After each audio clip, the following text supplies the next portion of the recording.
নমস্কার।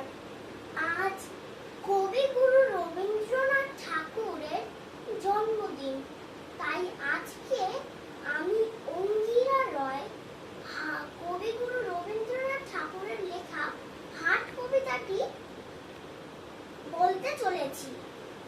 কুমোর পাড়ার গরুর গাড়ি বোঝাই করা কলসি হাড়ি, গাড়ি চালায় বংশী বদন, সঙ্গে যে যায় ভাগ্নে মদন।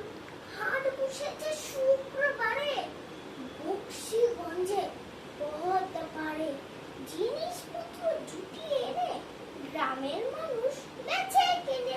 উচ্ছে বেগুন পটল গুলো, বেতের বোনা ধামাগুলো, সর্ষে ছোলা ময়দা আটা, শীতের রেখার নকশা কাটা, ঝাঁঝরি করা বেরি হাতা, শহর থেকে সস্তা ছাতা, কলসি ভরা ইকো করে মাছি যত বেড়াই উড়ে।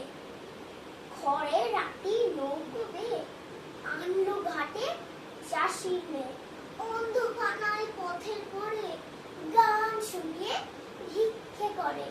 পাড়ার ছেলে